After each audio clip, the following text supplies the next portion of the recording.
Muy bien. Boa tarde a todos e todas que estão aqui conosco nesse encontro. Damos continuidade ao ciclo Identidade e Ela. Hoje vamos trabalhar o tema da interdisciplinaridade, com essa pergunta, não é? Como fazer pesquisa e pós-graduação hoje? A interdisciplinaridade, seus desafios e suas perspectivas. Trazemos para participar conosco hoje convidados maravilhosos. Temos a professora doutora Maria Quintero Rivera, da Faculdade de Humanidades da Universidade de Puerto Rico, Eduardo Deves, Programa de Estudios Postdoctorales do Instituto de Estudios Avançados da Universidade de Santiago de Chile, Andrea Ciatti, professor da UNILA, e Celeste Skills Guerra, egressa do PPG e Ela. Então, eu vou já imediatamente dar a palavra aos nossos convidados. Essa é só uma abertura para que a gente comece, de fato, o nosso encontro digital. Passo a palavra para a professora Maria e antes vou falar um pouquinho mais, vou apresentá-la com um pouquinho mais de detalhes, né? A professora Maria é doutora em História Social, conta com uma formação e trajetória acadêmica interdisciplinária no campo de los estudios culturales, iniciada na Faculdade de Humanidades do Recinto de Rio Piedras, onde realizou um bachillerato em música, e continuada na Universidade de São Paulo, onde, además do doutorado, completou uma maestría em Integração de América Latina. Sus investigaciones y publicaciones abordan temas como la crítica cultural en el Caribe y el Brasil y los debates en torno a la raza y nación, los entrecruces entre arte y política en la creación artística contemporánea, los vínculos entre cultura y desarrollo y la gestión de políticas culturales. Es autora del libro A Cor e o Som da Nação, a ideia de mestiçagem na crítica musical do Caribe hispânico insular e o Brasil, entre otras publicaciones. Ha sido profesora y conferenciante invitada en universidades de Brasil, Argentina, Chile, Colombia y Estados Unidos, entre otros.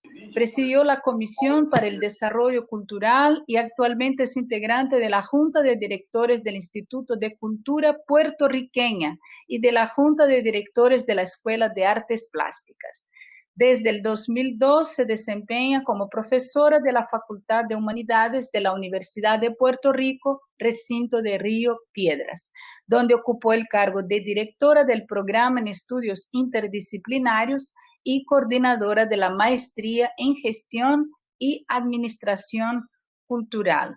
Professora Maria, é um prazer tê-la aqui conosco. Agradecemos muito a sua vinda. Sabemos que há um problema meteorológico em Porto Rico, não é? Vocês estão vivendo aí uma tormenta e ainda assim você está aqui conosco, então agradecemos. Passo a palavra para você. Muito obrigada, Diana, pela apresentação e pelo convite, Andrea, o programa e Diana. Eu recebi esse convite com muitíssimo prazer, por várias razões. Em primeiro lugar, porque eu tenho uma imensa gratidão pelo sistema universitário público brasileiro. Realmente eu não seria quem eu sou, pessoal, nem intelectualmente, sem a formação que me proporcionou a Universidade de São Paulo, onde fiz o mestrado e doutorado, para além da excelência dos cursos e dos professores, na USP, e particularmente no programa de pós-graduação em integração da América Latina, no PROLAN, onde fiz o mestrado, eu tive a possibilidade de experimentar um convívio extraordinário entre alunos de tantos lugares do continente latino-americano até dos países africanos, que eu imagino que vocês também devem estar tendo uma experiência similar.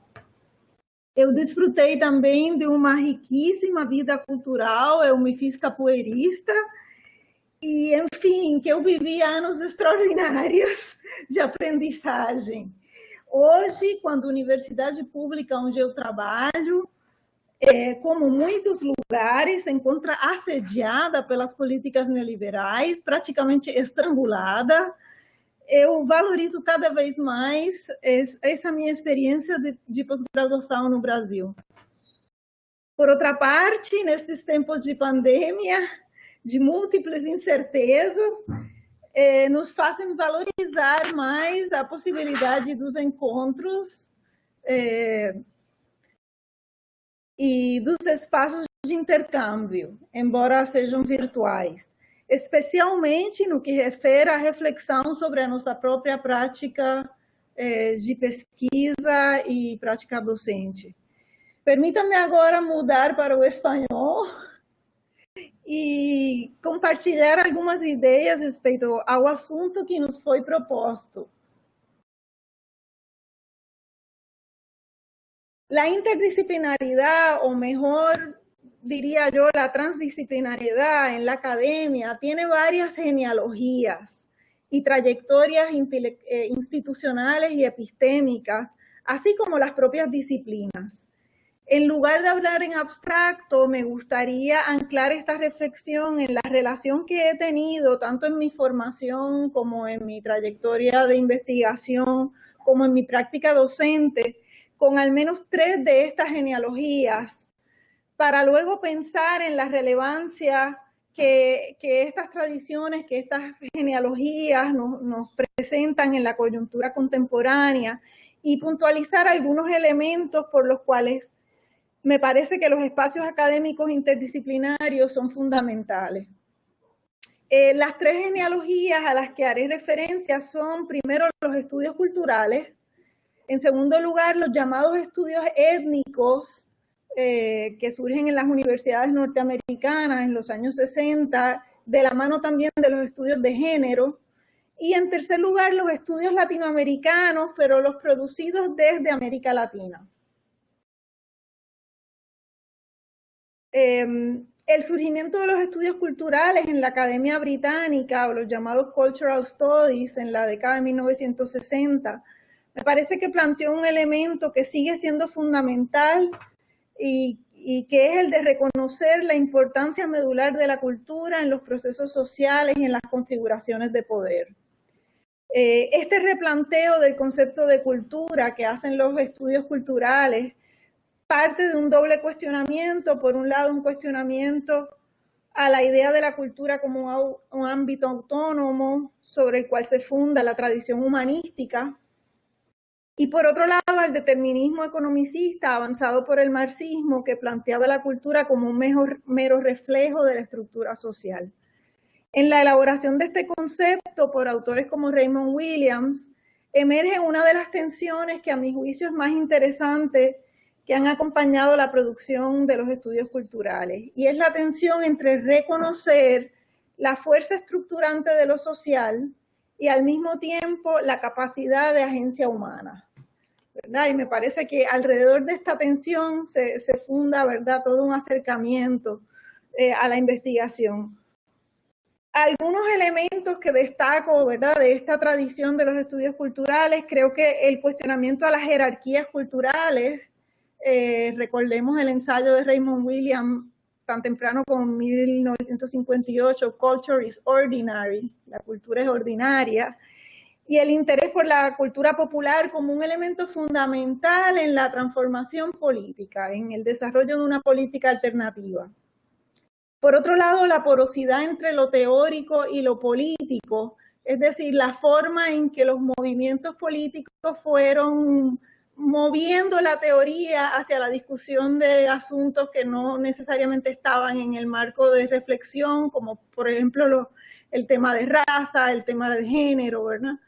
El compromiso político de devolver los hallazgos de la investigación y de la reflexión académica en un lenguaje que la sociedad pudiese aprovechar, ¿verdad? Esa devolución del pensamiento complejo a la sociedad y a los movimientos sociales, la importancia del análisis de coyuntura y el análisis contextual, ¿verdad? Es la definición de las problemáticas contemporáneas las que van a determinar los métodos o los acercamientos que van a a delinearse, ¿verdad?, en una investigación. Y finalmente, entre otros muchos elementos que pudiéramos mencionar, el hecho de que el trabajo interdisciplinario implicaba también un elemento colectivo en la producción del conocimiento, ¿verdad? Que esto me parece importantísimo en los espacios interdisciplinarios, es la noción de que el conocimiento no necesariamente lo produce, ¿verdad?, un solo académico haciendo investigación, sino en el diálogo, en el cruce de ideas, en la gestación de un conocimiento colectivo. En ninguna de las universidades que he estudiado en Puerto Rico, Nueva York y Brasil existe, o al menos existía en el momento en que yo estuve, un espacio para los estudios culturales, un espacio institucional. Llegué a los estudios culturales a través de profesoras y profesores de distintas disciplinas, literatura, sociología, antropología, comunicación social, cuyas investigaciones y abordajes se vinculaban a los estudios culturales. Sin embargo, con la creación de la maestría en gestión y administración cultural, hace una década, programa que dirigí durante los primeros 6 años, sí he procurado, junto a mis colegas, instituir los estudios culturales como un punto de anclaje fundamental en nuestro programa.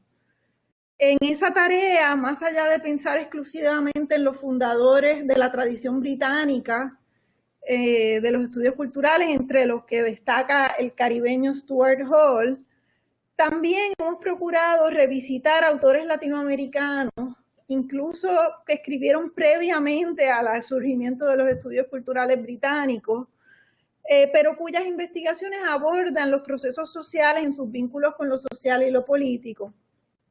Es decir, se trata de trazar genealogías del pensamiento latinoamericano respecto a las problemáticas culturales, y aquí me refiero a revisitar autores como el peruano José Carlos Mariate y el cubano Fernando Ortiz, el brasileño Mario Andrade, el uruguayo Ángel Rama, el haitiano Jean Casimiro, la puertorriqueña Nilita Vientos, entre muchos otros, ¿verdad? Solo para mencionar algunos de los precursores, digamos, de lo que podríamos llamar unos estudios culturales latinoamericanos. La segunda genealogía, ¿cómo voy de tiempo? Se me está acabando, así que tengo que avanzar. La segunda genealogía que quiero hacer mención es la llamada de los estudios étnicos, que surgen también a fines de la década de 60 en algunas universidades norteamericanas, al calor de las luchas por los derechos civiles. Bien temprano en mi formación entré en contacto con los llamados Black and Puerto Rican Studies como estudiante de intercambio académico en la Universidad de Hunter College. Este tipo de programa varía según región, desde un genérico Ethnic Studies hasta los más específicos Chicano Studies, Black Studies, Puerto Rican, Dominican Studies. La oferta curricular que encontré en dicho programa fue una revelación en 2 sentidos. Por un lado, me abrió las puertas al cuestionamiento del eurocentrismo tan marcado que había en la Facultad de Humanidades donde yo estudiaba, en la UPR, Universidad de Puerto Rico, y donde enseño actualmente. En ese departamento confluían muchos profesores africanos, afroamericanos y latinos. Y por otra parte, el hecho de que sobre todo los profesores latinos estaban muy vinculados a las luchas comunitarias, ¿verdad? Entonces ahí había, por un lado, el cuestionamiento a lo eurocéntrico y por otro lado, la vinculación a los movimientos sociales, a los movimientos comunitarios. El filósofo Nelson Maldonado Torres ha escrito sobre el significado del surgimiento de los estudios étnicos en la academia norteamericana. Una evolución paralela han tenido los espacios académicos para los estudios de género, y el profesor Maldonado Torres plantea que esta tradición tiene el potencial de convertirse en lo que él le llama estudios descoloniales, ¿verdad? Estudios que pueden abordar a la descolonialidad del conocimiento. Finalmente, la tercera genealogía a la que quiero aludir hace referencia a los estudios latinoamericanos desde América Latina. a pesar de que los estudios de área o area studies en Estados Unidos respondieron a intereses políticos imperialistas, evidentemente la trayectoria de los estudios latinoamericanos es mucho más rica y compleja, incluso en la propia academia norteamericana. Y aquí lo que me interesa destacar es el valor de la creación de espacios desde América Latina, como fue desde los años 50 Flaxo, luego Claxo en los años 60, y luego programas como el que yo tuve la dicha de integrar, el PROLAM en la Universidad de San Pablo, o el programa que ustedes tienen en UNILA. Esta es una genealogía que me es muy cercana y también a ustedes. Voy resumiendo porque sé que ya no me queda tiempo, pero quería, a partir un poco de la reflexión de estas tres genealogías, puntualizar algunos elementos que me parecen relevantes en la coyuntura actual, ¿verdad?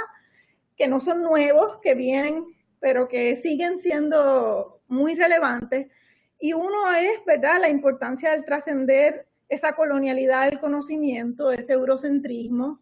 Es fácil decirlo, pero no es tan difícil llevarlo a la práctica docente, ¿verdad? Porque estamos bien formados en unas bibliografías, entonces todo un proceso de revisión, y aquí nuestro colega Eduardo Deves ha hecho una gran aportación, ¿verdad? Trayéndonos publicando sobre estas genealogías del pensamiento latinoamericano y del pensamiento del sur. Así es que me identifico mucho con la propuesta de Boaventura de Sousa Santos y otros, ¿verdad?, del desarrollo de las epistemologías del sur. En segundo lugar, el reconocimiento a la pluralidad de saberes y el permitirnos espacio no solo para documentar y registrar la experiencia social, sino también para abrir espacios de reflexión colectiva. Y esto me lleva bastante a mi trabajo actual en la maestría en gestión cultural, ¿verdad?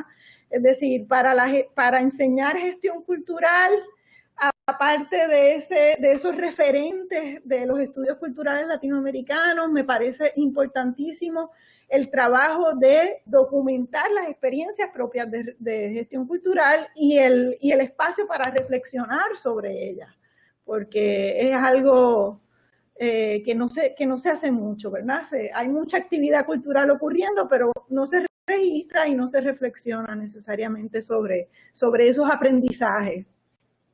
Y finalmente, destacar la importancia de las redes de colaboración. En la maestría nos hemos vinculado a Claxo, por algunos años pudimos ser parte de un grupo de trabajo y eso fue fundamental para nuestros estudiantes. Luego fuimos parte de otra red internacional más dirigida hacia la educación en las artes. Y esos espacios me parece que son vitales y creo que les agradezco una vez más por esta invitación, porque creo que el estar aquí con ustedes me hace sentir que siguen ampliándose, ¿verdad?, esas conexiones y esas redes. Muchas gracias. Quase adiantada, né? 14 minutos e 30 segundos. Obrigada, professora Maréia. Você falou sobre tantas coisas importantes, mas a gente vai ter um tempinho no final que fica esse gostinho de dúvidas e de vontade de ouvir você falar um pouco mais sobre essas genealogias que você trouxe.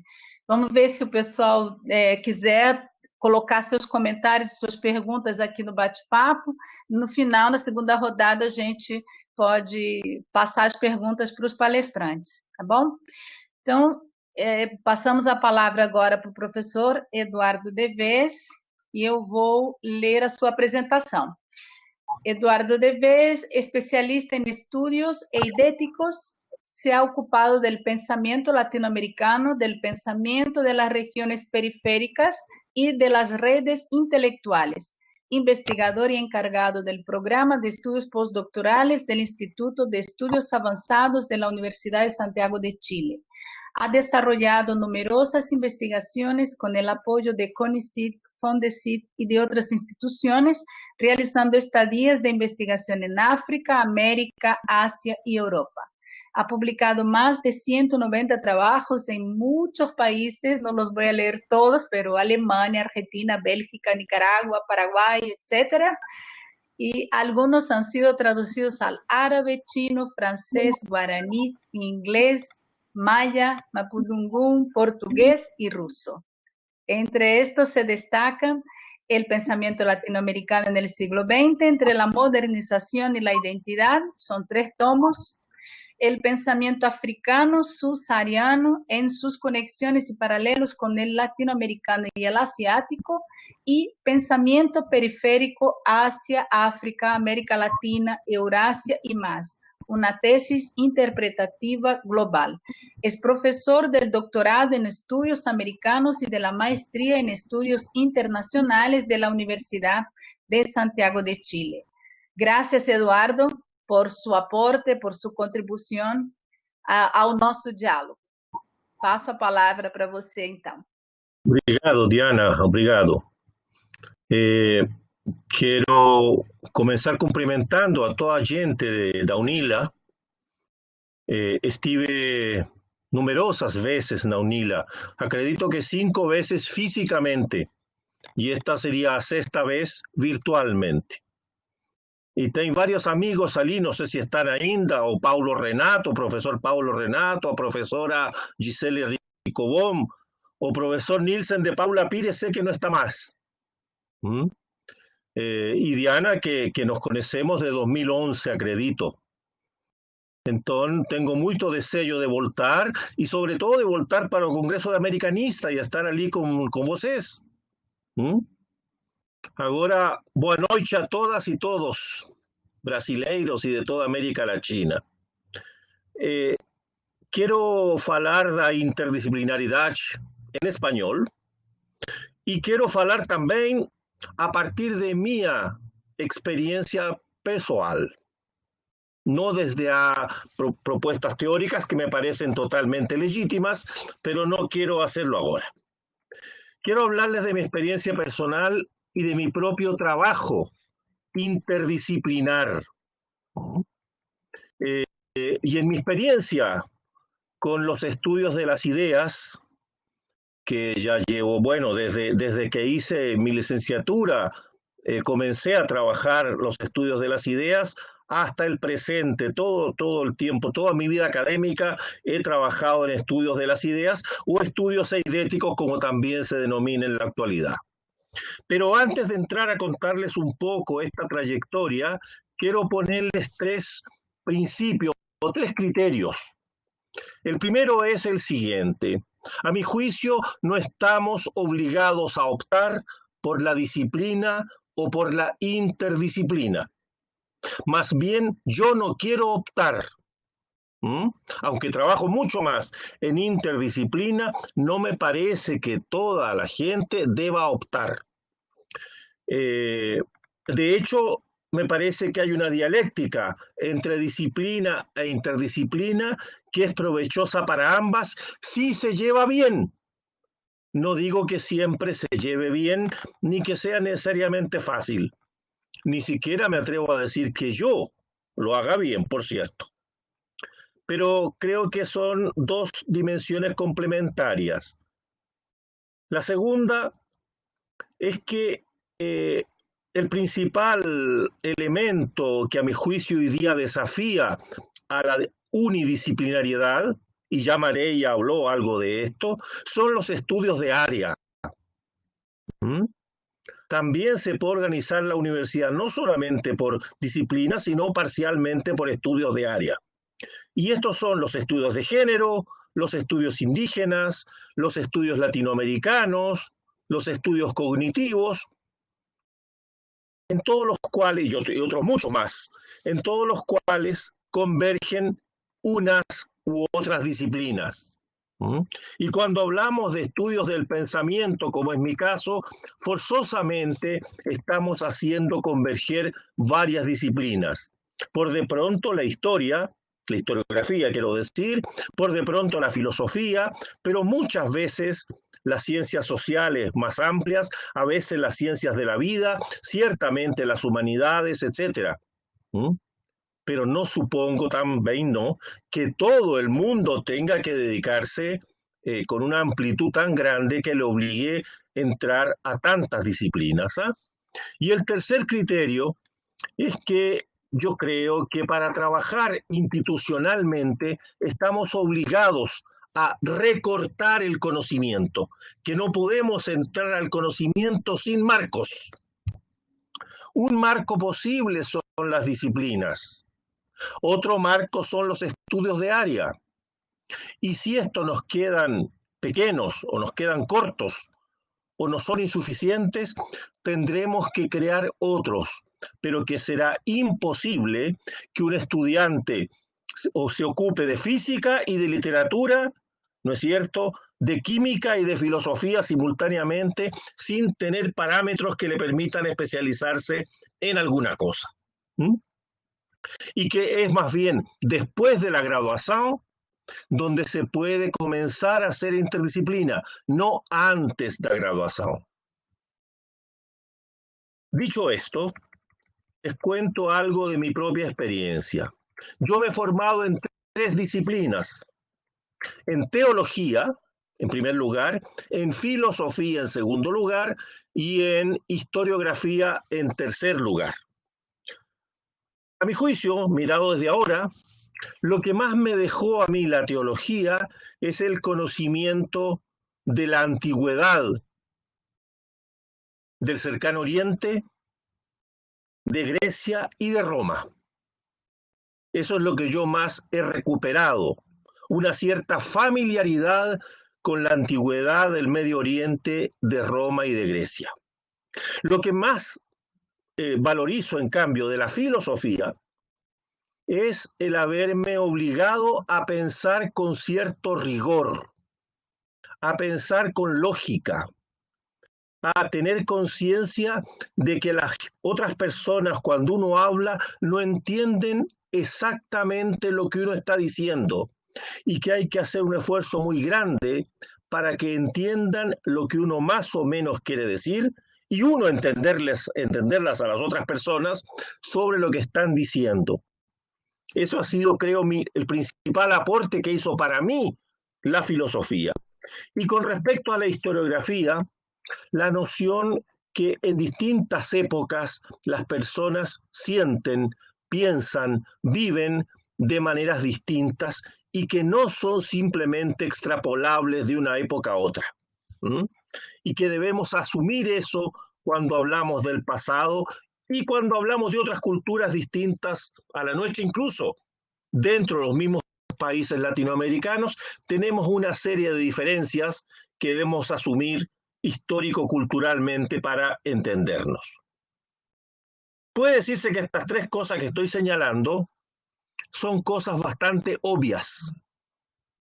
Sin embargo, para mí, cuando yo inicié mis estudios, esto no era obvio. Que evidentemente no sabía de la antigüedad del Medio Oriente o de Grecia y Roma, eso es del todo obvio. Hoy día se supone que tenemos una formación adquirida sobre esto. O pensar de manera rigurosa y decir exactamente lo que uno quiere o tratar de decirlo, tampoco era una cosa obvia. Bueno, y así. Entonces, yo valorizo particularmente mi formación disciplinar porque me enseñó cosas, me ayudó a entender cosas que a otras personas que yo he conocido en la academia ciertamente no las tienen. Y por tanto, tengo en ese sentido, creo yo, ciertas ventajas. Evidentemente, la otra gente tiene otras ventajas que yo, porque claro, la mayoría de las disciplinas no las conozco y seguramente muchas veces digo cosas que no corresponden por no conocer suficientemente las ciencias de la vida o las ciencias sociales, etcétera, etcétera, etcétera. Bien, dicho esto, quiero señalar que, como decía adelante, mi trabajo normal, los estudios de las ideas, exigen un tratamiento interdisciplinar.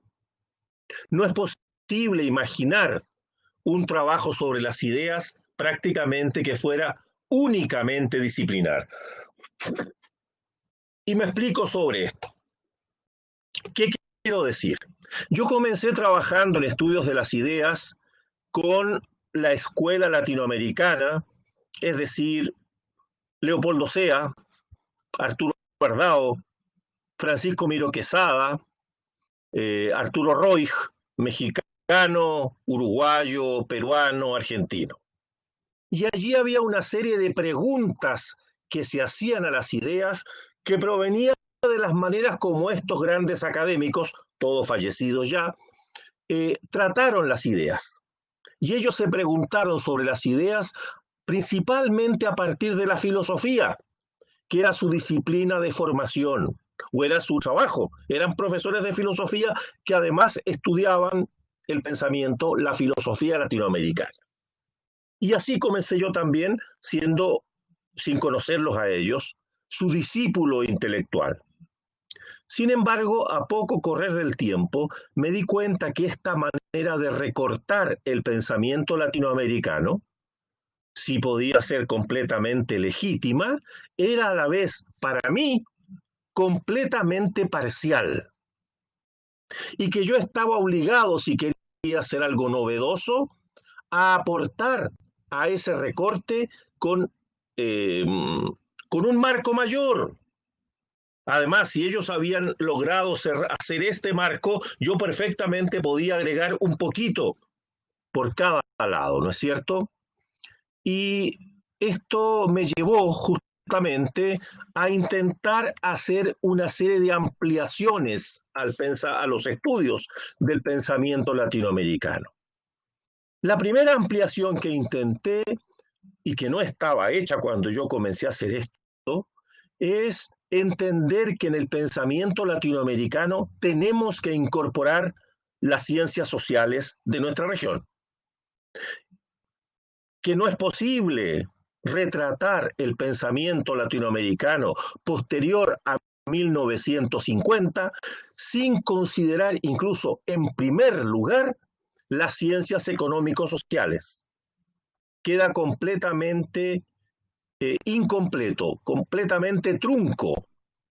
Y por tanto debí formarme lentamente, paulatinamente, en comprender el lenguaje, los conceptos del desarrollo, de la dependencia, de las teorías de la modernización, etcétera, que no habían estado en mi formación normal. Pero después me encontré que era imposible no dar cuenta del pensamiento femenino y feminista. Debo decir que estos autores que he mencionado prácticamente en su vida no citaron ninguna mujer dentro del pensamiento latinoamericano. Si hablan de 100 autores, ¿acaso hay una o dos mujeres? Y eso, por ejemplo, la inmensa figura de Gabriela Mistral no está nunca mencionada en sus obras sobre pensamiento latinoamericano, ¿eh? Pero no solamente Gabriela Mistral, sino ninguna otra.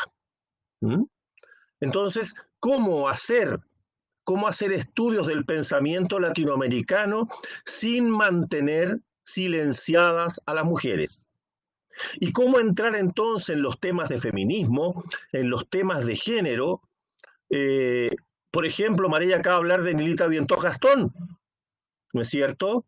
Es una persona que yo he tratado en mis estudios, porque cómo no dar un espacio por una parte, pero por otra parte, cómo encontrar los temas en los cuales las mujeres tienen más que decir. Y un tema clave inicial fue el tema de la feminidad, el tema de la niñez, el tema de la educación. En la actualidad son prácticamente todos los temas, pero en los años 40, 50, 60, incluso antes, 30, 20, 10, yo he trabajado el siglo XX, al XIX casi no he trabajado, los temas eran mucho menos, mucho más pequeños, un tema mucho más reducido. Entonces había que ser capaz de preguntar al pensamiento femenino aquellas cosas que el pensamiento femenino feminista podía responder, porque si no, parecía no haber dicho nunca nada y no tener nada que decir, que es lo que había pasado con estos maestros que señalo. Pero después entré al pensamiento indígena y afrodescendiente, y por tanto debí también formarme estudiando algo de antropología, algo de historia indígena, no lenguas, eso no fui capaz.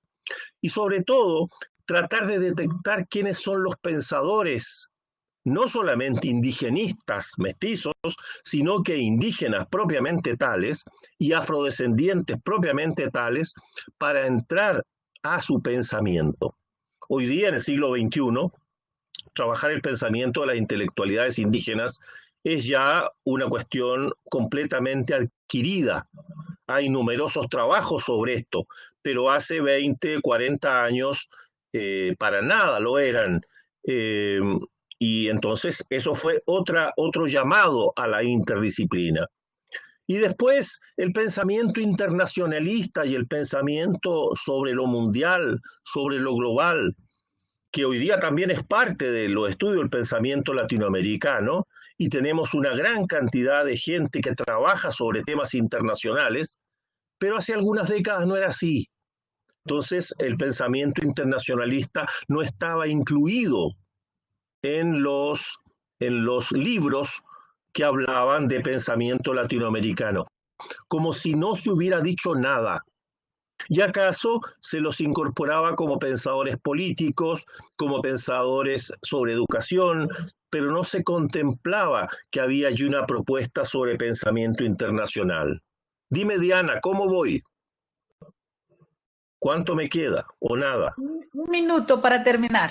Entonces cierro. Bueno, todo esto para decirles que yo me inicié en una formación disciplinar, como era obvio, como es lo que tiene la universidad, que avancé haciendo 2 carreras y media y 2 doctorados, lo que me permitió orientarme hacia distintos lugares, pero que solamente fue después donde pude agrandar el escopo y ser capaz de mirar a otras disciplinas más amplias y también impregnarme de una conceptualización en la cual yo no me había formado. Esto quiere decir, la interdisciplina es una tarea de vida, no es una cuestión que se pueda adquirir en un corto plazo, y mucho menos sin haberse formado en algunas disciplinas que le aporten a uno algunas referencias. Muchas gracias, Diana, muchas gracias a todas y todos. Obrigada, professor Eduardo, muito bom. E tem muitos pontos em comum também com o que Maréia trouxe, enfim, vamos deixar para fazer esses comentários mais para o final, mas muito obrigada pela sua participação, pela sua perspectiva, que você traz bastante interessante também para a gente discutir. Vou passar a palavra para o professor Andréia. Deixa eu ler a sua apresentação, embora a Andréia seja mais do que conhecida entre nós, mas como isso vai para o YouTube, vamos apresentar o professor Andréia, professor da Universidade Federal da Integração Latino-Americana, depois de ter sido docente na Faculdade de Letras da Universidade Federal do Pará e professor de Antropologia no Departamento de Ciências Sociais da Universidade Federal da Paraíba. Formado em Antropologia, conclui mestrado em Letras na UFPB, doutorado em Estudos Ibéricos na Universidade de Bolonha, pós-doutorado no Departamento de Antropologia da Unicamp e pós-doutorado também em Antropologia na Universidade La Sapienza de Roma. Então, a sua formação dupla, Antropologia e Literatura, tem levado ao estudo de várias formas de cultura e literatura popular, a pesquisa de histórias e narrativas locais e orais de grupos subalternos do Nordeste brasileiro, de memórias e narrativas, e mais tarde ao campo da antropologia das populações tradicionais, sobretudo pescadores artesanais. A partir da experiência acumulada em projetos de pesquisa e extensão desenvolvidos em comunidades pesqueiras no litoral da Paraíba, do Rio Grande do Norte e de Pernambuco, participou também de projetos em parceria com colegas de outras áreas de conhecimento, ecologia e biologia marinha e com o IBAMA, que visaram a implementação de áreas de preservação social e ambiental. Desde 2005, em contextos e formatações diferentes, tem se interessado por figuras, instituições narrativas que permitam compreender melhor o sentido teórico, ideológico, historiográfico de algumas linhagens científicas na América Latina, sobretudo, mas não só, em volta daquilo que tem sido denominado predominantemente antropologia. Nessa perspectiva, vem atuando no campo da história intelectual e do pensamento antropológico. Seus interesses atuais de pesquisa são as trajetórias de intelectuais e artistas e perfis de instituições culturais latino-americanas. Foi coordenador do PPG-IELA e também atua na UNILA no bacharelado em antropologia e no programa de pós-graduação em literatura comparada. Foi membro da Comissão de Direitos Humanos da UFPB e da Comissão de Direitos Humanos da Associação Brasileira de Antropologia. Bem-vindo, professor Andréa, passo a palavra. Muito obrigado, Diana, muito obrigado a todos e a todas que estão aí, boa noite. Estou muito feliz, particularmente, de estar aqui hoje por dois motivos. Primeiro, porque tem um número significativo, pelo menos para mim, de ex-estudantes nossas e nossos, aos quais eu estou muito ligado. Estou feliz de, digamos assim, usar esse verbo um pouco impróprio, de revê-los aqui hoje nessa situação. Estou muito feliz por ter ouvido, feliz e preocupado ao mesmo tempo, por ter ouvido a professora Mireia e o professor Eduardo falarem antes de mim. Tenho muita vontade de abandonar o texto que, grosso modo, preparei para, na realidade, trocar ideias com Mireia e Eduardo, com os quais tenho muito mais coisas em comum do que eu mesmo imaginava no começo. Eu também, Eduardo, fiquei muito tentado de começar o meu... de usar o meu tempo para falar a partir da minha experiência pessoal. Só que os estudantes que já tiveram que me suportar em sala de aula ouviram essa história milhões de vezes, acho que não aguentam mais. A Diana repetiu aqui, me formo em antropologia, vou para a literatura, vou para a história, vou para a história da arte, queria ser arqueólogo, chega, né? Ninguém... Então, me autoproclamo um destino misto, para citar o título maravilhoso de um livro tão maravilhoso dedicado ao Antônio Cândido, a um mestre como Antônio Cândido, e vamos em frente. De fato, e coloquei esse título bilíngue, porque depois vou tentar me divertir um pouquinho com alguns falsos cognatos, falsos amigos, com algumas polissemias latino-americanas ou hispânicas, como queiram. Interdisciplinaridade e uma inversão, né? A palavra aqui está em espanhol. É um tema para estudos, né? Como o Eduardo e Mireia falaram, mas eu nunca me preocupei em estudar a interdisciplinaridade, né? Mas a cada etapa minha, desde os estudos de graduação até hoje, né? Cada projeto, o projeto que eu apresento hoje, eu fechei, entre aspas, há poucos dias, mandando para o CNPq. Né? A cada nova etapa acadêmica, eu tento fazer reflexões.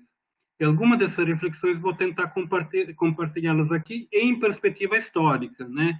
Não combinamos, é claro, mas aquilo que Mireia chamou de genealogias, eu vou chamar de galeria mais para frente, no final, e muitos dos nomes que Mireia citou estão na minha mesma galeria de genealogia ou de linhagem.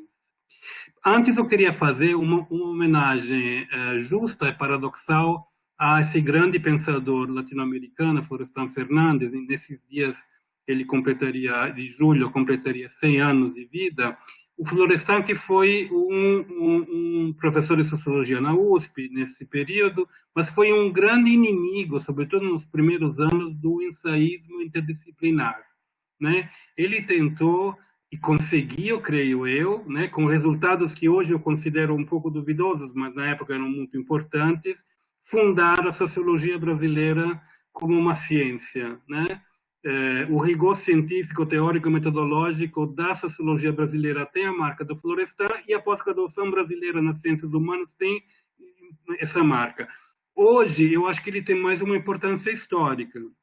Entretanto, o valor dele, eu acho que se mede pelo fato que, em 1969, o governo militar pensou bem de aposentá-lo compulsoriamente com o ato institucional número 5.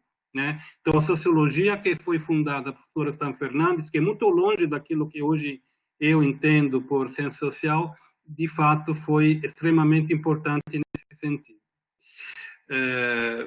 Em frente. Também, muito rapidamente, uma pequena controvérsia. Uma frase muito famosa de um autor de que eu gosto muito pouco, que é Roland Barthes, que diz que a interdisciplinaridade consiste em criar um objeto novo que não pertence a ninguém. Eu discordo, com todo o respeito pelo senhor Roland Barthes, porque prefiro pensar em escolher, encontrar um objeto que possa pertencer a muitos, não a ninguém. Um objeto que pode estar em vários lugares. Um objeto que pode ser compartilhado. Mais do que não pertencer a ninguém, me parece que uma coisa abandonada na rua, o primeiro que passa, pega e leva para casa. E não é nessa perspectiva. Eu vou fazer, então, logo de cara, para não correr risco dos 15 minutos, um exemplo pessoal. Esse último projeto, com esse título, Ver e Descrever Trajetórias e Relatos de Artistas Viajantes na América Latina do século XIX. Né? Eduardo falou que o pensamento latino-americano deve incluir também as ciências sociais. Eu, que estou muito voltado para o século XIX, em outra live que vai acontecer do programa de literatura comparada, o título do meu trabalho é Covid-19, mas 19 em números romanos, né, do século XIX, porque, de fato, essa pandemia está me permitindo finalmente voltar a algumas leituras atrasadas. O projeto esse não ficou marcado com as cores, eu acabei passando para Newton a versão mais antiga, mas muito rapidamente, para não perder tempo, é um projeto em que eu tento abordar aquilo que pintores do século XIX na América Latina, independentemente se fossem nascidos na América Latina ou se fossem europeus, viajantes na América Latina, além de pintar, sobretudo quando se voltavam para a representação visual da alteridade latino-americana, portanto, pintavam, em alguns casos eram costumbristas, pintavam paisagem de rua, pintavam escravos, pintavam índios, etc. Além de serem artistas, também escreviam diários, escreviam cartas, escreviam palestras, escreviam livros, escreviam longos diários, relatos, algumas vezes publicados, às vezes cartas para amigos. Então, o meu projeto é voltado para os escritos desses autores. Então, o que é que eu convido nesse trabalho? Eu convido, no mínimo, história da arte, história social, estudos literários e antropologia, né? Mas como se dá esse convite? Esse convite, inclusive, esses convites causaram a minha dúvida agora, porque quando a gente aqui no Brasil tem que mandar um projeto para a agência de fomento, CNPq, para tentar ganhar alguma bolsa que não virá, a gente tem que escolher de antemão se manda para antropologia, para história da arte, para história, para letras.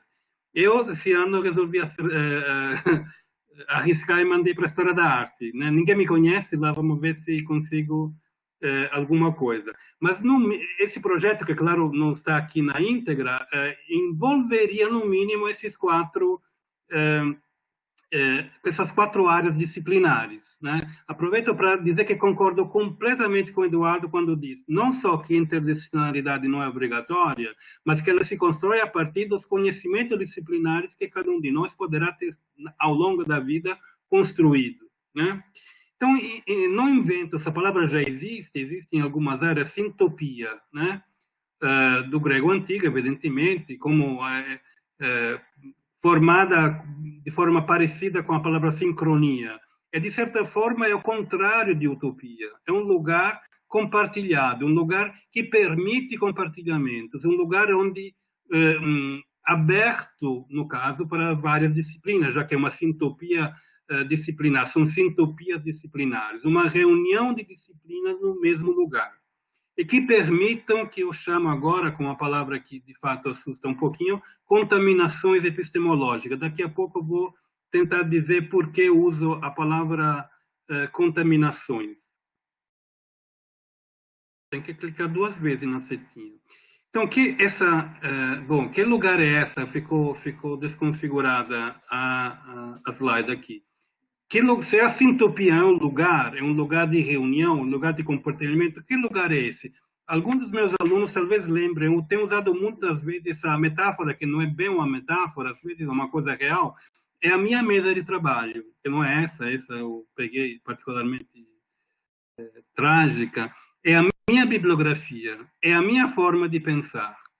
né? Então, eu tento trazer, por exemplo, no caso desse projeto, mas eu tenho feito isso ao longo da vida, tentado fazer isso ao longo da vida, tentar trazer uma bibliografia de história da arte, uma bibliografia da história social, uma bibliografia da área de estudos literários e ou de antropologia ou de outras ainda, né? Para aí sim contaminar a minha forma de pensar. A minha forma de pensar não pode ser mais só a forma de um antropólogo, onde fui formado, nem de um especialista em literatura. E essas contaminações têm que ser internas e externas. Eu tenho que ser contaminado, mas tenho que fazer epistemologicamente aquilo que na vida real é bom não fazer. Não usar máscara, sair por aí e contaminar os ambientes. Aí eu penso uma discussão que foi feita algumas semanas aqui em outro seminário, Diana, do IELA, quando vários estudantes diziam, mas, puxa, é complicado depois encontrar um concurso quando a nossa formação é interdisciplinar e não é disciplinar. É difícil, mas vai que alguém consegue, e aí sai de um mestrado e um doutorado. É o caso da Maréia, por exemplo, com certeza, um pouquinho do meu também, porque o meu doutorado também foi interdisciplinar, sair de uma formação interdisciplinar, cair num curso disciplinar e tentar um pouco essa contaminação, né? Talvez não se consiga com os colegas, mas se pode conseguir com alguns estudantes. Então, aí volto, agora tento desfazer aquela dúvida do porquê algumas palavras em espanhol. Em espanhol, eu aprendi, não falo espanhol, Deus me livre. Minha mulher aprendeu, eu não consegui, e nem devo conseguir tão rapidamente. Inversão significa investimento, não significa? Diana, me ajuda, faça assim com a cabeça. Investimento no sentido mesmo, aquela coisa que você vai num banco, aplica dinheiro, né, ou o Estado, inversão em saúde, em educação, etc. Ou seja, a ideia de um custo inicial para um benefício futuro, né? Vejo um pouco o que Eduardo falou também. Ele passou da teologia para a filosofia, para a história, né? Andou aplicando uma parte da sua trajetória intelectual de formação em vários lugares, num banco, depois em outro, depois em outro. Finalmente colhe um lucro epistemológico, um lucro intelectual extraordinário. Mas também eu quero usar a polissemia de inversão, como negação, como transformação. Também concordo de novo com o Eduardo. A interdisciplinaridade está na moda, parece obrigatório ser interdisciplinar. A interdisciplinaridade tem que servir para fazer uma crítica a um conhecimentos que não dão conta daquilo que seria necessário estudar para transformar. Eu não sou tão ingênuo que ao ponto de imaginar que, de fato, aquilo que a gente faz transforme a sociedade, o mundo, mas que a gente tenha que tentar fazer estudos, pesquisas que não sejam inócuas nesse sentido, né? Em conclusão, me parece que a minha tentativa de ser interdisciplinar é uma tentativa de articulação. Articular o velho ensaísmo. Eu lembro muito bem quando Antônio Cândido dizia que no Brasil, no século XX, nos anos 30, sobretudo, mas eu acho que era isso antes também, a literatura se encarregou tanto quanto a ciência social de descrever o Brasil para os brasileiros, né?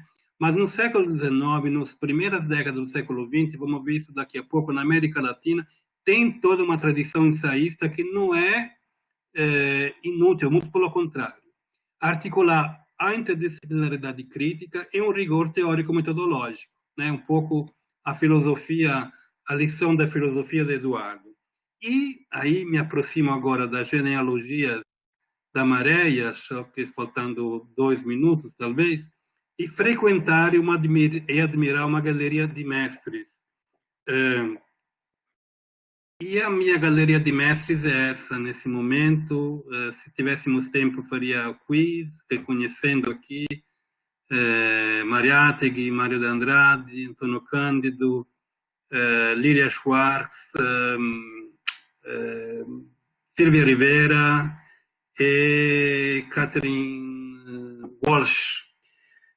Na versão mais recente dessa galeria tinha mais nomes, alguns foram feitos, né, pela Maréia. Acho que podia ficar aqui também o Alejo Carpentier, o Ortiz, né, só para citar mais 2 cubanos. E, então, acho que eu concluo.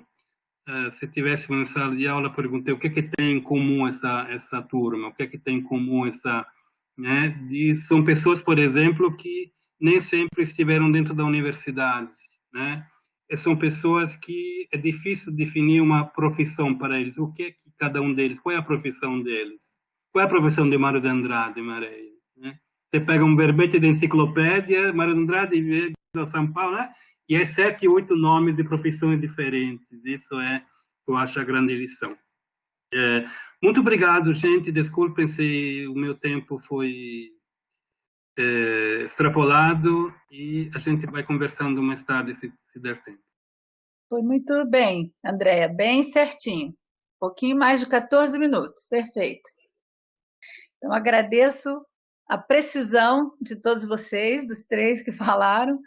E agora a gente entraria num segundo momento, que é o de perguntas ou comentários de quem está nos assistindo.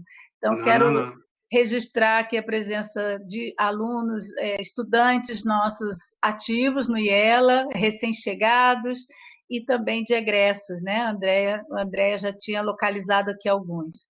E também de docentes do curso. Sim. Antes de abrir, não tem uma fala da Celeste? Sim, desculpem. É verdade. Celeste, passo para você. Então, peraí que eu vou te apresentar. Desculpem, hein? GAF digital também acontece.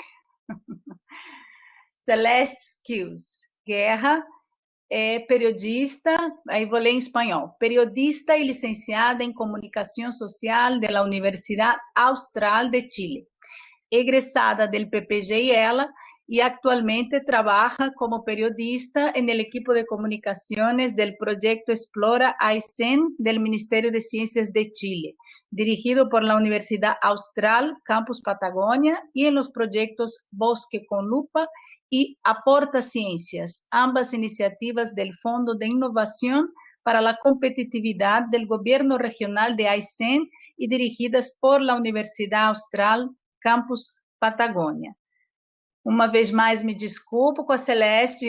Quando ela chegou, eu disse é uma honra ter sempre egressos participando da live. Então, passo a palavra para ela, mas antes lembro que seria muito bom que o pessoal que está nos assistindo, estudantes, docentes, que colocassem comentários, que fizessem aqui também alguma questão, alguma pergunta para os nossos participantes poderem depois falar um pouquinho mais. Então, passo a palavra para você, Celeste. Obrigada. Eu vou tentar... Estou vendo umas coisas aqui um pouco... Só um minutinho. Eu vou compartilhar também a minha tela. Só que não quero compartilhar todas elas. Só um minutinho, que eu tenho outra coisa que vou ler. Vou ver aqui se funciona. Ai, disse que não tenho permisso. O sea, em espanhol me disse que não tenho permisso para compartilhar aqui. Será que... Agora parece que sim. Pode, dá para ver? Você vê a tela? Alô? Oi. Alô? ¿Se ve? ¿Sí? ¿Sí? Tá. Ya, Celeste, sí se ve, se ve. Ah, obrigada. Eu não estava vendo. Bueno, buenas tardes a todas, a todos y a todos. En primer lugar, quisiera agradecernos la posibilidad de estar aquí. Cuando me invitaron me puse tan feliz por poder compartir un espacio con las personas que llevan adelante este programa al que le tengo tanto cariño. De antemano pido, bueno, no sé si disculpas, pero aviso de mi portuñol, que yo creo que se conoce mucho en la UNILA. A mí todavía se me mezcla un poco, así que el español con el portugués, así que cualquier palabra extraña puede ser eso. Bueno, me informaron que el tema de hoy era conversar y reflexionar sobre nuestra propia identidad, pero también sobre los rumbos que está tomando las investigaciones científicas en la actualidad. Debido a los importantes expositores y expositoras que están aquí hoy, que es terrible ir después de ellos, es una cosa que no le deseo a nadie, muy interesante, muy completo, entonces es muy complicado ir después, pero Debido a sus excelentes presentaciones, yo creo que yo no podría agregar mucho a lo que presentaron, por lo que intentaré hablar principalmente desde mi experiencia personal en el programa IELA y también mi experiencia con la interdisciplinaridad. Entonces, aquí vamos a ver si yo logro entender bien cómo hay que pasar la diapositiva. Ahora sí. Estoy atrapando. ¿Se puede? Ah, perfecto. Ahí sí. No se puede jugar con ellos. Esto me lo dijo Leonor, una niña de 10 años, durante mi trabajo de campo realizado en el marco de mi tesis de maestría de la IELA. Lo voy a dejar ahí un par de segundos, lo que me demoro en dar vuelta a la PPT, para que puedan imaginar sobre quiénes está hablando Leonor. Aquí voy a cambiar para descubrirlo, vamos a ver. Leonor está hablando de pinos, y no está hablando solo de un pino, y no está hablando de un par de pinos, está hablando de muchos pinos, un mar de pinos, como he visto escrito por ahí. Ya que nosotras en ese momento nos encontrábamos conversando en una escuela de un barrio que se encontraba literalmente dentro de una plantación forestal. Rápidamente, para contextualizar, mi tesis la realicé sobre las percepciones infantiles en un territorio de conflicto socioambiental muy importante emplazado en el municipio de Puerto Piraí, un municipio perteneciente a la provincia de Misiones, Argentina. La localidad donde realicé mi tesis se llama Piraí Kilómetro 18 y está compuesta por 3 barrios que se expanden sobre los márgenes de la antigua Ruta 12, hoy un camino que atraviesa la plantación forestal de la empresa Capitales Chilenos Celulosa Arauco. Aquí voy a cambiar mi diapositiva.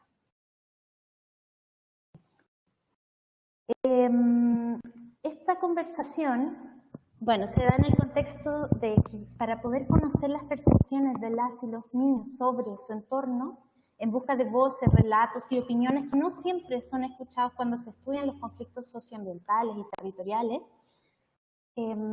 yo realicé una serie de entrevistas. Estas entrevistas, estos trabajos, estos talleres en el fondo, yo los realicé en 2 escuelas de 2 barrios de Piraí Kilómetro 18. En estos talleres apliqué diversas metodologías también interrelacionadas para poder conocer la percepción y narrativas de niñas y niños entre 9 y 13 años. Una de las metodologías que usé fue la entrevista, que se realizaba a partir de dibujos que realizaban de las y los niños. Y un ejemplo es este, es cuando Leonor señala que no le gustan los pinos. La conversación fue en torno a una actividad de dibujo en que los participantes dibujaban su Piraí ideal, o sea, cómo sería su entorno ideal para vivir. Aquí en el dibujo ella me explica las cosas que ella dibujó y por qué. Aquí hay una serie de elementos, entonces ella me empieza a comentar que hay cosas en su dibujo que en Piraí donde vive no hay. Yo le pregunto, ¿cómo qué? Ella me señala, aquí ya no hay árboles, casi no hay árboles. ¿Por qué? Le pregunto. Ella me dice, porque están cortando todo por madera. Y ahí le pregunto, ¿y qué te parece? Mal, porque la vida le parece a ella más divertida con árboles. Yo le pregunto, ¿por qué? Y ella me cuenta que es porque ellas juegan con los árboles, escalan los árboles y bajan fruta, comen fruta de los árboles. Y yo le pregunto por los pinos, que están afuera de la ventana, porque estamos en una plantación. Entonces yo le pregunto por la ventana y digo, ¿y esos árboles no te gustan? Y ella me dice que no. ¿Por qué? Porque pellizcan, no se pueden escalar y no se puede jugar con ellos. Eso era el motivo por el cual a ella no le gustaba vivir entre pinos. Aquí me demoro un poco porque estoy cambiando. En esto me encontré con la sorpresa de que Leonor, luego de Lucas, después Juan y muchos otros niños describían su territorio desde su involucramiento práctico en el mundo, a través de su cuerpo. Es decir, en el noreste argentino, donde yo estaba, donde las plantaciones forestales se extienden casi sin límites, la infancia de quienes habitan ese territorio es vivida a través de su cuerpo, en una constante interacción con el medio circundante, que se les revela a través de acciones, sensaciones y perspectivas estéticas, ejes que constituían las categorías de análisis de mi estudio. Es decir, la descripción de las percepciones y la valorización del territorio y el entorno de estos niños y niñas dependía en gran medida de lo que podían o no hacer, expresado en verbos y acciones como jugar, escalar, nadar y sensaciones como olores, visión, la oscuridad también que había en la plantación, y las emociones que surgen a partir de estas sensaciones que ellos ven. Por eso también incluye una mirada fenomenológica, en el sentido de que el conocimiento del mundo en este contexto existe desde el cuerpo, como un ser en el mundo. Es desde ahí que ellos me están hablando. Así, durante un año yo vivencié el mundo desde esta visión del ser uno en el mundo y de conocer también a través de los sentidos y las acciones, especialmente cuando estaba en Piraí. Siempre al volver a Foz de Iguazú, específicamente a las clases de la maestría de la UNILA, seguía conociendo el conflicto socioambiental, algo que también resuena y caracteriza mucho a América Latina. Conocí este conflicto ahora a través de la interdisciplina. Entender el conflicto me obligaba a entender su contexto histórico, económico, natural, de la biodiversidad que existía en este lugar, desde la antropología también, al buscar comprender los modos de vida de las personas que hablaban, se comportaban de formas diferentes a las que yo estaba acostumbrada. Y así fue incorporando estas perspectivas también de una forma corporal. Así se hacía cada vez más evidente para mí la importancia del estudio interdisciplinario y de la grieta cada vez también mayor en el paradigma de una ciencia ultra especializada y segmentada. Me parece, también creo que es importante entender esta dialéctica entre las disciplinas y la interdisciplina. Aquí me refiero específicamente a esta ultra especialización y segmentación del conocimiento, que se hace mayor a medida que la ciencia solamente disciplinar no logra ser sustentable en el tiempo y responder a las grandes problemáticas que hoy existen. Bueno, a partir de lo aprendido en mi travesía interdisciplinaria, se abre una ventana a través de la que es posible conocer y aprender de las experiencias, opiniones y voces de quienes rara vez son escuchados como son las y los niños, escuchados como sujetos con opiniones propias. Y es ese conocimiento el que permite hacer efectiva también, en mi perspectiva, la socialización de la ciencia y el enriquecimiento de la misma con otras visiones del mundo, comunicándole también a través de diversos relatos que creo que se deben adaptar a las realidades particulares de cada comunidad. El principal desafío que advierto desde mi vivencia y trabajo actual es que trabajo en divulgación de ciencia y socialización de ciencias, es llevar las ciencias a personas en distintos espacios. Hoy con la pandemia queda aún más en evidencia la necesidad de poner la ciencia como herramienta al servicio de la comunidad y fortalecer su participación en la sociedad civil. Es imprescindible que el conocimiento científico en sus múltiples interrelaciones haga visible también las diversas dimensiones de las problemáticas cotidianas, situando en los territorios y contextos actuales, y que al mismo tiempo estimule el pensamiento crítico. Este desafío, en mi opinión, es una gran oportunidad. Justamente yo recordé lo que mencionó Andrea, y lo consideré también en una de las charlas anteriores justamente de este ciclo. Recuerdo haber escuchado también unas colegas que mencionaban la dificultad laboral, que significa egresar de una maestría interdisciplinaria en un mundo laboral que muchas veces sigue insistiendo en una mirada ultra especializada y fragmentada. Sin embargo, desde la otra vereda, en mi trabajo actual, el atributo diferencial considerado para mi contratación fue precisamente esta aventura interdisciplinaria. Fue algo que fue el diferencial para ser contratada como periodista. También yo volví a mi disciplina, pero esto fue el diferencial y se me dijo. Lo que demuestra que sí existen espacios como los que me encuentro hoy, que tiene por objetivo acercar la ciencia a las personas que viven en la región de Aysén, una región situada en la Patagonia y caracterizada por su accidentada geografía de aislamiento.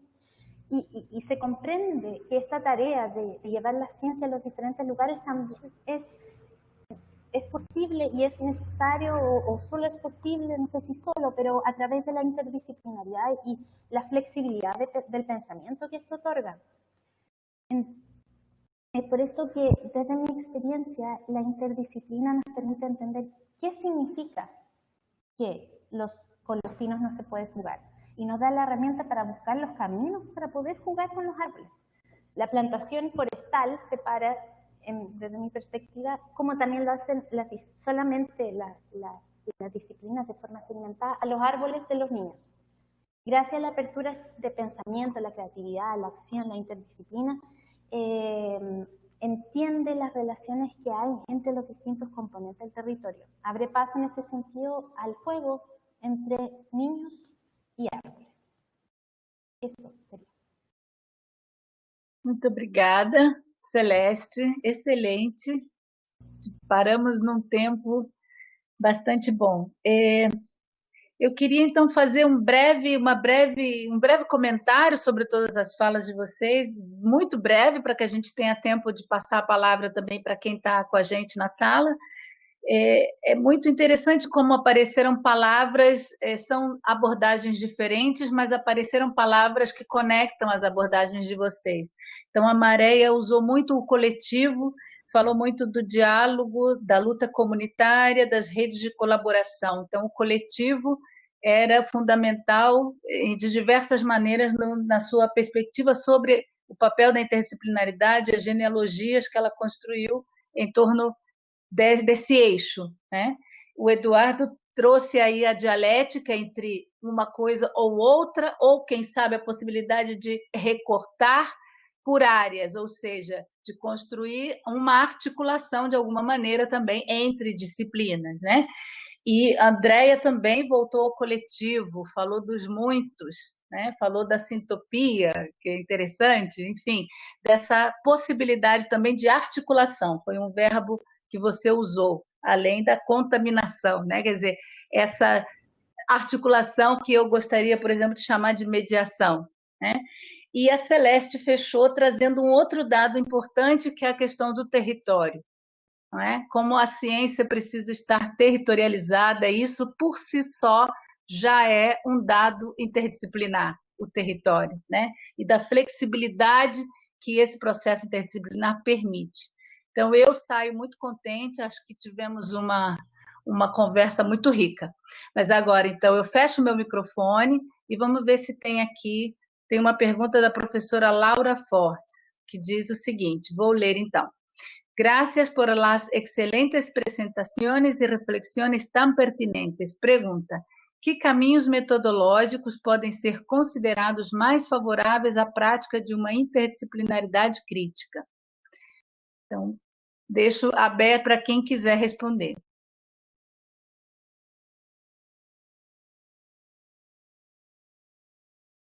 Alguém gostaria?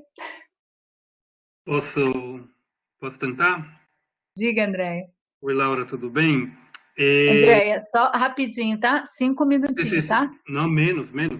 Veja só, é difícil responder, claro, mas eu posso tentar dizer como eu vejo. Então, é um pouco como eu dizia, essa conquista eu acho que é individual, mas ela se torna visível enquanto conquista, se torna concreta, se é capaz de juntar, de compartilhar, de se tornar coletiva. Até para flagrar um paradoxo, as carreiras acadêmicas, enquanto somos estudantes, são individuais. Ai de quem se atreve a tentar propor, ao longo do percurso de formação, algo de coletivo.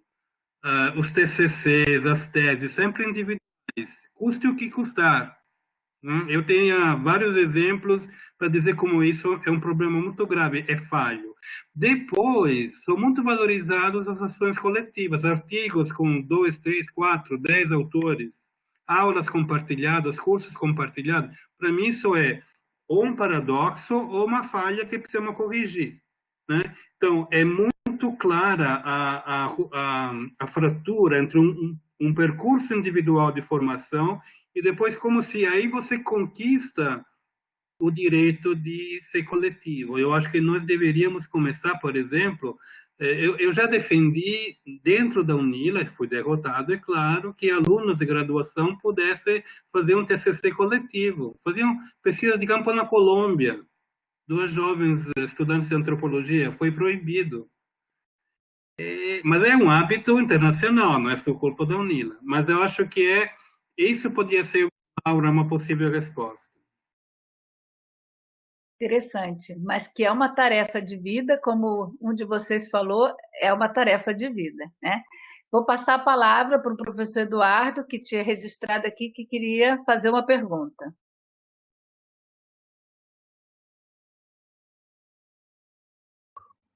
María quería responder a la misma pregunta de Laura. ¿No? ¿No quiere? Bueno, entonces mi pregunta es similar a la de Laura y en verdad no soy capaz de responderle a Laura, pero es similar. ¿Cuál creen ustedes que es el aporte que tiene la interdisciplina en relación a lo que habrían podido hacer si hubieran estudiado solo una disciplina? ¿Pueden sintetizar eso, como dejarlo como mensaje, puesto que nos quedan solamente 12 minutos? ¿Ah? Resumir en 3 minutos cuál es el aporte que ustedes ven ahora, de la interdisciplina sobre su formación puramente disciplinar. ¿Posso responder? Que han sido capaces de hacer que no habrían podido hacer solo com formação disciplinar. Bom, eu vou tentar responder em 1 minuto para não tomar muito tempo. Mas eu venho de uma formação absolutamente disciplinar. Letras, literatura, letras, literatura, letras, literatura, letras, literatura. Mas eu decidi na Unila que eu ia estudar a fronteira. Que eu ia estudar o que acontece neste território. Então, já não cabia mais na literatura. Então, a interdisciplinaridade, para mim, é uma escolha e é sair de uma camisa de força. É ganhar fronteira. É ganhar articulação, mediação, flexibilidade, diálogo, tudo isso que vocês mesmos falaram. Bom, vou ler aqui. A Maria quer falar. Pode falar, Maria. Sí, brevemente para responder ambas preguntas y añadir un poco a la conversación después de haber escuchado sus excelentes presentaciones y provocaciones. Yo pienso que la metodología más pertinente depende de la pregunta que nos estamos haciendo, es muy contextual, ¿verdad? Creo que hay tradiciones de investigación metodológica extraordinarias como la etnografía o la investigación histórica, ¿verdad? Distintos abordajes, pero creo que eso depende del contexto particular. Lo que yo agradezco de la formación interdisciplinaria que tuve, que realmente la busqué un poco haciendo mi propio camino, a excepción del programa, que sí era un programa interdisciplinario. Mi doctorado fue en historia. Y un comentario aparte, eso fue importante en términos laborales porque mi primer trabajo en la universidad fue en el departamento de historia y no hubiese sido posible sin un doctorado en historia. Luego acabé en el programa de estudios interdisciplinarios, que es donde más a gusto me siento. Pero bueno, un poco más bien lo que me permitió esa formación fue la libertad de explorar distintos caminos. O sea, más allá de eso, es como creo que Andrea enfatizó bastante en eso y Eduardo también, todos en realidad es un proceso de búsqueda, ¿verdad? De caminos que obviamente responden a las pasiones y a las preguntas que nos estamos haciendo. Y sobre eso quería comentar brevemente que me llamó la atención la referencia a las artes en la presentación de Andrea y de Celeste, y que creo que no tuve tiempo de hablar sobre eso, pero mi interés en los estudios culturales, más allá de esa noción amplia de cultura, venía por el lado de que a mí me parece que las artes son un lugar importantísimo de reflexión y de creación de pensamiento, ¿verdad? Entonces, eso marcó un poco mi trabajo de investigación durante la maestría y el doctorado, que fue justamente mirar cómo las discusiones en torno a la música y la producción musical en un momento muy particular de los años 20 y 30 en el Caribe hispano y en Brasil fueron transformando o jamaqueando las ideas de nación y las ideas de las representaciones raciales que habían sobre la nación. Yo creo que ese momento de los años 20 y 30 con la irrupción de las vanguardias es un momento donde vemos tan claramente cómo las artes están irrumpiendo, jamaqueando el pensamiento eurocéntrico que había, por lo menos en el caso del Caribe hispano y de Brasil. Y ese interés sí continúa hasta hoy. Y, ¿verdad? Quería contarles brevemente que una de las cosas que estamos haciendo en la maestría, les había mencionado, era un poco recuperar esa experiencia de la gestión cultural en Puerto Rico, ¿verdad? Como cuáles son nuestros referentes locales de la gestión cultural. Y en los últimos años he estado dedicada a la investigación y documentación de la trayectoria de un grupo teatral que se llama Agua, Sol y Sereno, y que tienen 27 años de trayectoria y del cual soy muy allegada, ¿verdad? Entonces un proceso que ha representado mucha colaboración y mucha autorreflexión también, pero que va dirigido hacia ver cómo en el caso de un grupo teatral uno puede ver una contribución que va desde el aporte a los imaginarios a través de una ecopoética, que es lo que estamos explorando en el caso del grupo, justamente por su trabajo con temas medioambientales, ¿verdad? Y temas caribeños, muy anclado en la tradición afro-puertorriqueña, afro-caribeña. Y por otro lado, el elemento de lo que le hemos llamado las pedagogías de la imaginación, porque es un grupo que ha trabajado muchísimo en entornos comunitarios y en entornos educativos. Entonces, cómo a través de las artes se dan otro tipo de acercamientos a la formación humana, al desarrollo de capacidades y destrezas. Y finalmente el tema de la gestión, ¿verdad? De una gestión sostenible, cómo un grupo de teatro sobrevive por 27 años, creando un tipo de economía solidaria, ¿verdad? Porque no es tampoco la noción esta de que las artes tienen que entrar a las industrias culturales y comercializarse, ¿verdad? Entonces esta es una experiencia muy rica que nos permite un tipo de reflexión para ir generando unos referentes propios del tipo de gestión cultural, ¿verdad?, que queremos proponer. Nada, con eso los dejo. Gracias nuevamente. Nossa, temos temas para próximas lives já aqui com a Maréia, com tudo isso agora.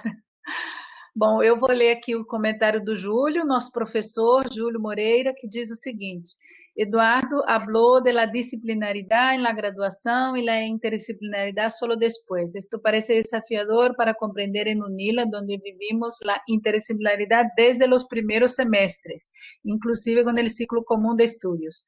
Por otra parte, Andrea lo remató que la interdisciplinaridad, mismo en la graduación, puede ser una forma de criticar los conocimientos más sedimentados. Me gustaría que ambos comentaran sobre esto. 5 minutos, então 2,5 para cada um. Você começa, Eduardo? Obrigado. Sí, quiero señalar lo siguiente.